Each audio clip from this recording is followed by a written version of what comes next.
Hello everyone, welcome to another episode of Human Physiology on Mind Mentor. Today we will discuss about one of the vital organ in human body, spleen, and will understand its anatomy, functions, and clinical significance within the human body. Let's start. The spleen is a vital organ located in the upper left quadrant of the abdomen, beneath the diaphragm. It is positioned between the 9th and 11th ribs on the left side. The spleen is closely related to the stomach, left kidney, and tail of the pancreas. The size of the spleen can vary among individuals, but it's typically around 4 to 5 inches, 10 to 12 centimeters, in length and weighs approximately 150 to 200 grams. It serves a multitude of functions that contribute to immune responses, blood filtration, and hematopoiesis. The spleen has a flattened, oblong shape and is encased in a fibrous capsule. It is divided into two main regions, the red pulp and the white pulp. 1. Red pulp. Comprising the majority of the spleen's volume, the red pulp is involved in blood filtration and the disposal of damaged or aged red blood cells.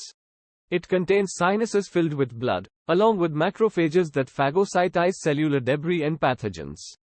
2. White pulp. Scattered within the red pulp, the white pulp consists of lymphoid tissue organized into nodules.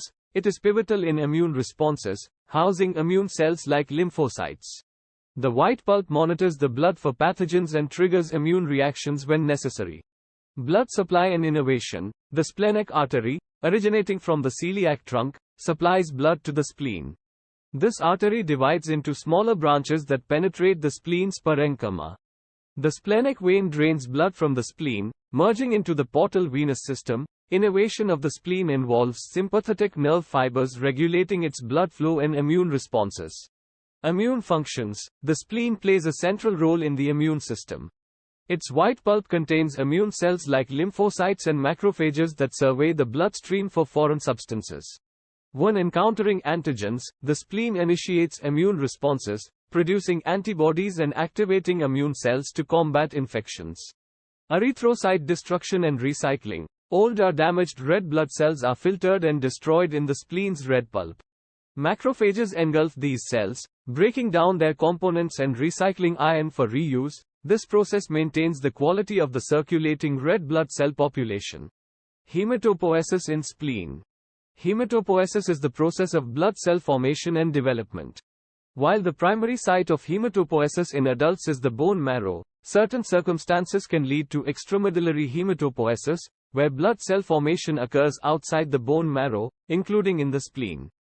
Hematopoiesis in the spleen is usually a response to specific demands placed on the body, such as increased production of blood cells due to certain conditions. Here's an overview of hematopoiesis in the spleen. 1. Fetal hematopoiesis. During fetal development, the spleen is one of the major sites of hematopoiesis.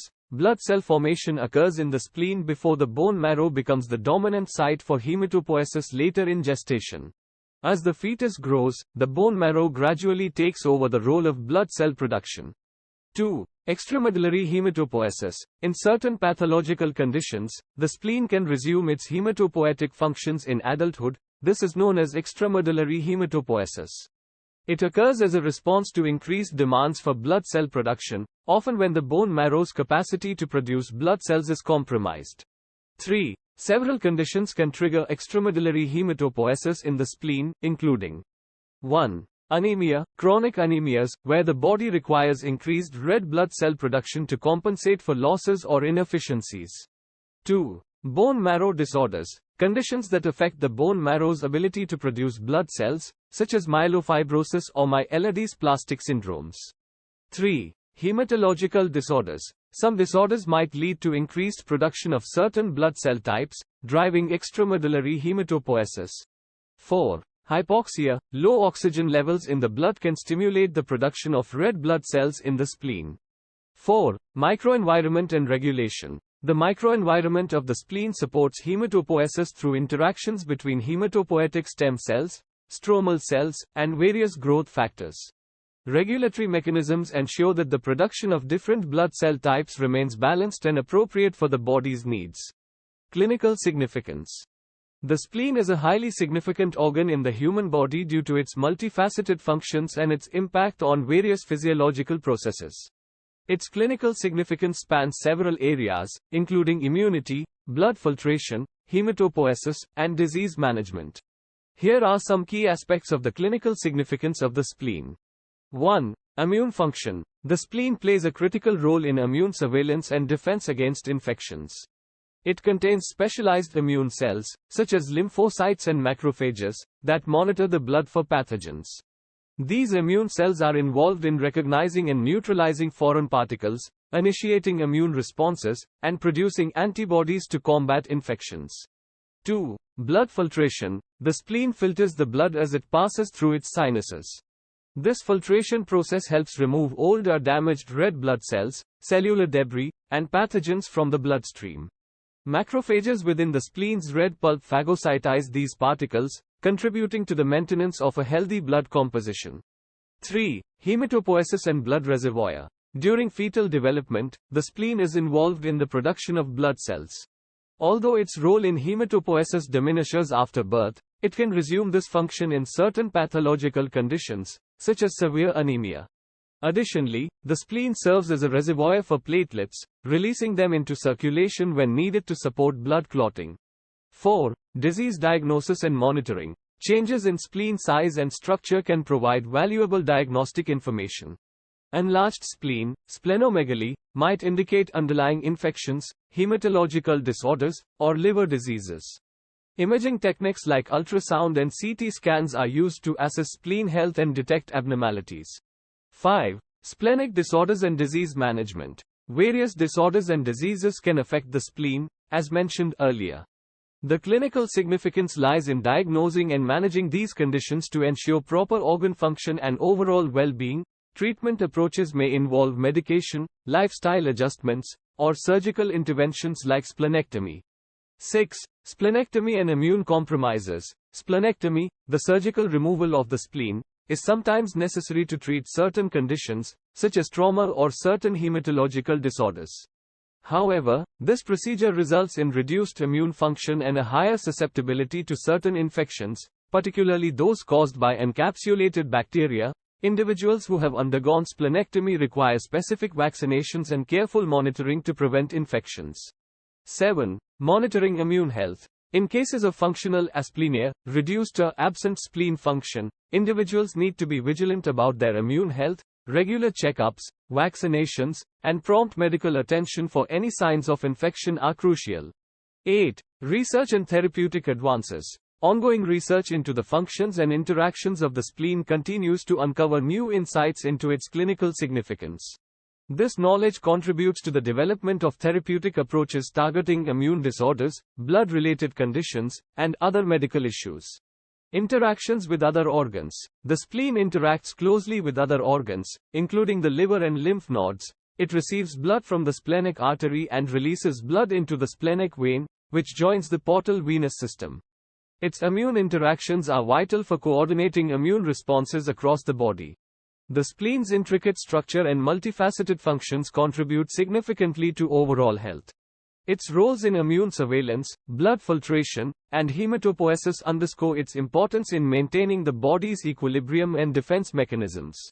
Development and evolution of the spleen. The spleen is an intriguing organ with a complex evolutionary history and developmental origin. While its primary functions are well established in modern vertebrates, its evolutionary journey and developmental processes provide insights into its significance and adaptability across species. Evolutionary history. The spleen's evolutionary origins can be traced back to early vertebrates. It likely evolved as an extension of the lymphatic system, originally functioning as a lymphoid tissue that contributed to immune responses. Over time, the spleen diversified in structure and function, adapting to the changing needs of different species. Developmental origin. During embryonic development, the spleen arises from mesodermal tissue. The process involves interactions between signaling molecules and genetic pathways that guide the formation of the spleen's distinct regions, including the red pulp and white pulp. While the exact mechanisms might vary among species, the fundamental principles of organogenesis are conserved. Disorders and diseases. The spleen is a vital organ with numerous functions, and any disruptions to its structure or function can lead to various disorders and diseases. Understanding these conditions is important for proper diagnosis, treatment, and management. Here are some common splenic disorders and diseases. 1. Splenomegaly refers to an enlarged spleen. It can be caused by a variety of factors, including 1. Infections. Viral infections, such as mononucleosis, bacterial infections, like endocarditis, and parasitic infections, like malaria, can lead to spleen enlargement as the organ filters blood to remove pathogens. 2. Hematological disorders. Conditions like leukemia, lymphomas, and myeloproliferative disorders can cause abnormal cell proliferation in the spleen. 3. Portal hypertension. Increased pressure in the portal vein due to liver cirrhosis or other liver diseases can lead to splenomegaly. 2. Splenic rupture. Trauma or underlying conditions that cause an enlarged spleen can lead to its rupture. A ruptured spleen can cause internal bleeding and requires immediate medical attention. 3. Splenic infarction. When blood flow to a portion of the spleen is compromised, it can lead to tissue death, infarction. This can result from conditions like embolism, thrombosis, or certain infections. 4. Splenic cysts and tumors. Cysts and tumors can develop within the spleen. These may be benign or malignant and can affect the organ structure and function. 5. Hemolytic anemias. Certain types of anemia, like hereditary spherocytosis or sickle cell disease, can lead to increased destruction of red blood cells in the spleen, potentially causing splenomegaly and contributing to anemia. 6. Hypersplenism occurs when the spleen becomes overactive and removes blood cells, especially platelets, from circulation too rapidly. This can result in low blood cell counts and anemia. 7. Howell-Jolly bodies. After splenectomy or in conditions with impaired spleen function, fragments of nuclear material known as Howell-Jolly bodies can appear in red blood cells, indicating reduced filtration by the spleen. 8. Splenic abscess. Rarely, bacterial infections can lead to the formation of abscesses within the spleen, causing symptoms like fever, pain, and general malaise. 9. Splenic hemangioma. These are benign tumors composed of blood vessels. They are usually asymptomatic but can cause discomfort if they grow large or rupture. 10. Functional asplenia. Functional asplenia refers to reduced or absent spleen function, which can result from surgical removal, splenectomy, or specific medical conditions. Individuals with functional asplenia are more susceptible to certain infections, particularly those caused by encapsulated bacteria like Streptococcus pneumoniae. Thank you for watching and please like and subscribe our channel Mind Mentor. Feel free to reach out us on mindmentor73@gmail.com if you have more questions or topics you'd like to explore. Thank you.